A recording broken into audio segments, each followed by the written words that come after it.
I am Lizzy with Long Distance Gamers. We are a group of friends who play games remotely due to us living states away. So today we are talking about Love Letter. What do I think about it? And more importantly, how do we play it remotely? So before we get started, there are two different sides. The random side, which has a copy for sure, and they control how the game comes out and play the game mostly like normal. The remote side may or may not have a copy. We will be going over how the remote side sets up and how the remote side plays. This is Love Letter setup. All you have to do is separate them out in numbers stacked 1 through 8 with multiples going, of course, in the piles. When you play, the random side will tell you what they are playing, and then when it comes to your turn, they will hold up the two cards. For instance, when the game starts, they will show you what card you have. So they will hold it up to the camera, or if you have a up close camera, they would hold it up to that one, and then you would just know what you have in hand. If there are more than one player on a remote side, I would just keep the cards in the stacks until they are played. However, if you are the only one on the remote side, you can go ahead and grab your card to remind you what you have. So then we will play. So for instance, Brooksby is over here. He would go ahead and play the Prince card and have me discard. So I'll be like, oh, okay. So then he would have me discard, and then they would go ahead and show me my new card, which is the beautiful Handmaiden.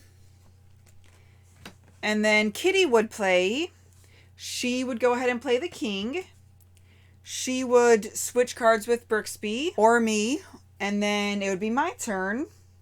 And then they would show me what cards. So they would hold up both of the cards. Now we always say Brooksy's side and Kitty's side because that's where they sit. So I would go ahead and play Brooksby's side. So that way I am protected.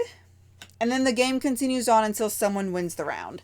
Whoever wins the round, you give them the token. So if it's Kitty or Brooksby or myself, I always just keep the list of cards to be able to put my tokens on. And then you play until someone has won the game. So that is how you play Love Letter remotely.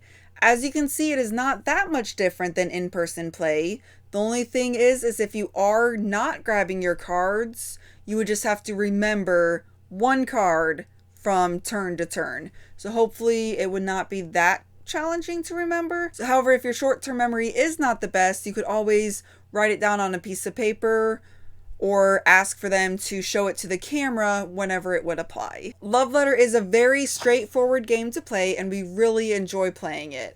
It is one that we have played many times with only one copy. If you do only have one copy, I would recommend sending a picture of this to the players without a copy, so that way they can see the name, the value, as well as how many are in the deck, so that way they could easily follow along. Have fun and be you. Thank you all for watching. If you have any questions or comments, feel free to reach out to us. We would love to hear from you.